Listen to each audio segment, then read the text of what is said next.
Ethan here with my 2020 Vintage Computer Festival virtual exhibit. This year for the virtual exhibit I decided to do the Yamaha C1 portable music computer. It's a DOS PC luggable 286 computer that is meant towards MIDI and music composition.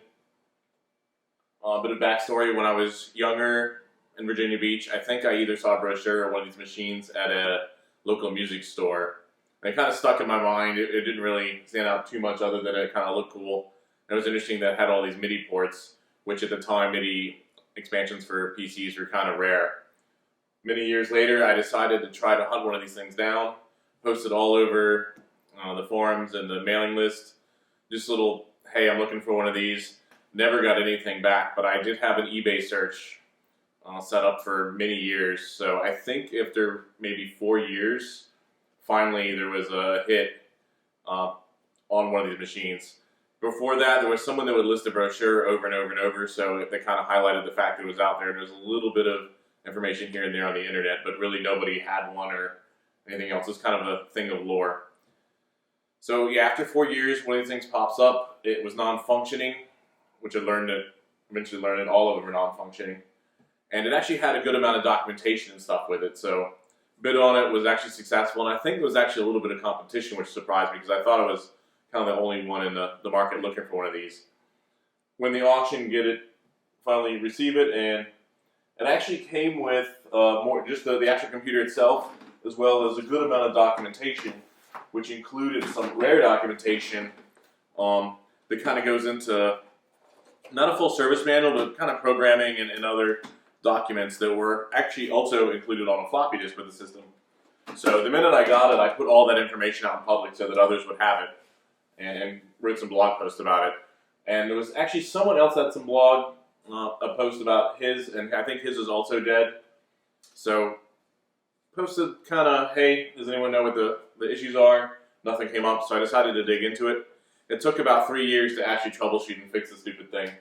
I was kind of at the very end of my wits at a do or die. This thing's either going to get fixed or got to go because I was tired of seeing it. But yeah, so the difficulty with it is there's really no information. I contacted Yamaha, and their service people didn't have any service manuals or anything else.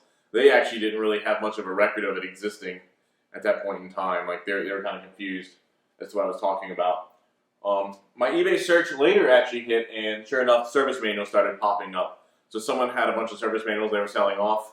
So service manuals became available, and I think I was the first one to grab one, but others grabbed the follow-up service manuals, and now I've scanned them and other people put them out online, which is pretty good.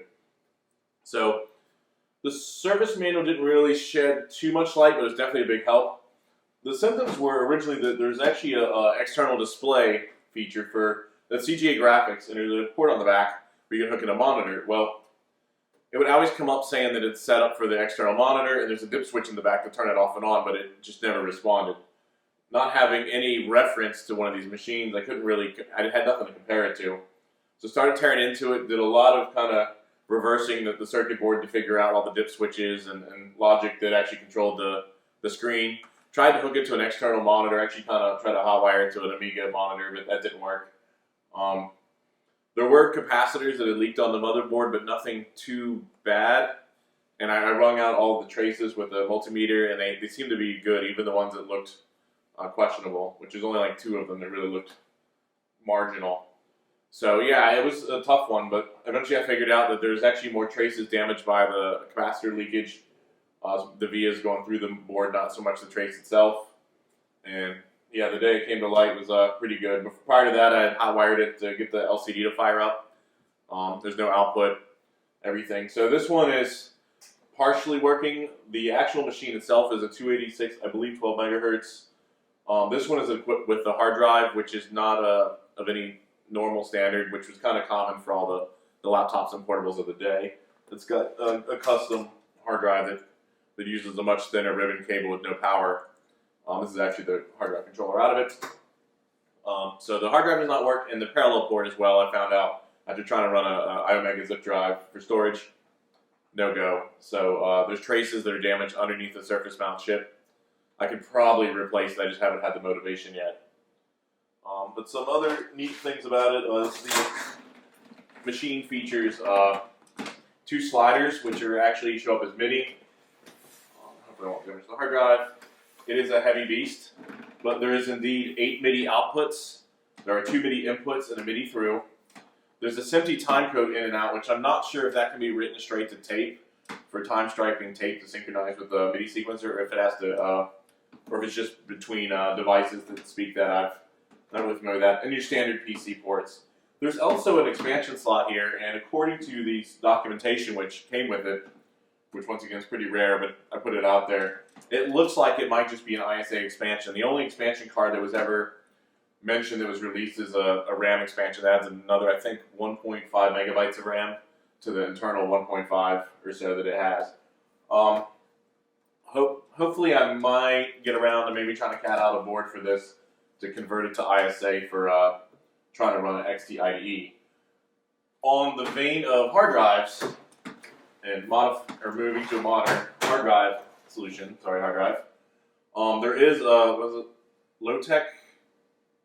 So low-tech person from there contacted me and actually gave a whole bunch of information as far as the dimensions of the physical hard drive controller, the original, and he produced a IDE interface that will allow you to hook a more modern hard drive or SD card, compact flash, any kind of the upgrade solutions into it.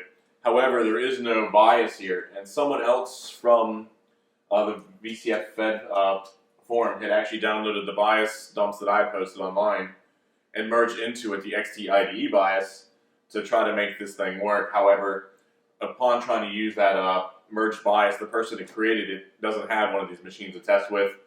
It doesn't work. It basically beeps a few times and it never posts.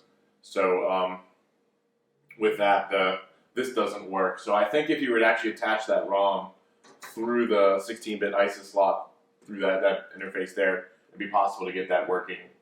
I'm not quite sure why this wasn't designed just to plug into that connector, because that's externally accessible, so it's possible to add that card in without tearing the machine apart. And it's quite a bit of a lot of screws and stuff to get down into where the hard drive controller sits right here. As far as software, there's actually quite a bit of software that would run on this and support the MIDI interfaces. The big one is Voyager Sequencer, which I have a demo copy that someone has out there that has the driver, but that only works with Voyager Sequencer 1, 2, and 3, and 3 supports having all the MIDI ports. However, the versions that are out there online are copy protected, the disk images. Voyager released Sequencer Gold free to the world as the DOS version way back when. However, the driver, I believe, that is used to drive the MIDI ports, DOS TSR, does not work with Gold. There's someone in Iceland with one of these, I believe, that says that he has that long-lost driver that would actually make that work. I found out that Cakewalk will work and drive all the ports. So that's kind of what I've toyed with, because they released the DOS version of that to the wild a while ago. Famous users, there's some spiel out there that Kraftwerk had used one of these to sequence the robots that were on stage during their concert. There's a little bit about Jan Hammer and the Miami Vice team, but I don't think it was actually written on this. It was just used a MIDI sequencer that was kind of popular with this called Textures. But past that, I haven't really found anything about like legacy famous songs made with one or anything like that normally gets attached to a lot of synthesizers. But yeah, overall, it's kind of a neat machine. The screen is a EL backlit. It's kind of hard to see. It has a socket for a coprocessor, which isn't there. I think in its day when it came out, it was very expensive, and I think it was kind of maybe behind the other computers of its era. So I think it kind of came out when the 386s were hitting the market. So obviously, they don't seem to have been too popular because they're very hard to come by. I think since 4 years, I think maybe 3 more have gone through eBay, and someone has 2 of them that both need repair. But yeah, overall, it's a neat machine, and I guess for the next part, I will demonstrate the MIDI stuff a little bit.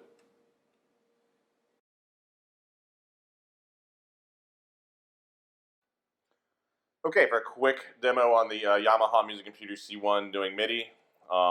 Once again, this is the back of the unit here. So we have 5 connections going out to devices. Each MIDI port can technically handle 16 devices, so yeah, it's true that you could run everything on one. In theory, this can drive 128 devices due to the 8 ports times 16 channels.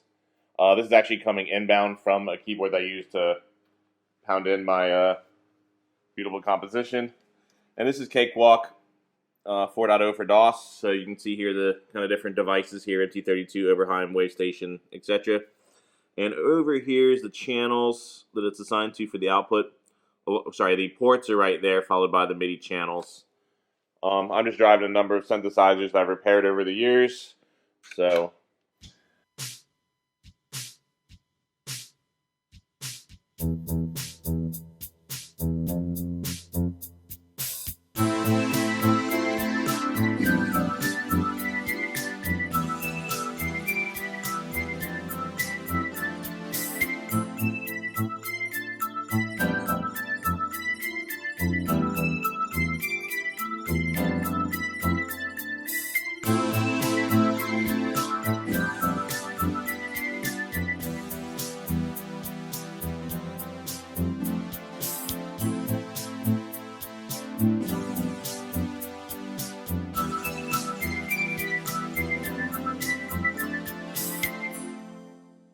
thanks for watching, and I guess I'll see everybody at VCF 2021 and hopefully in New Jersey.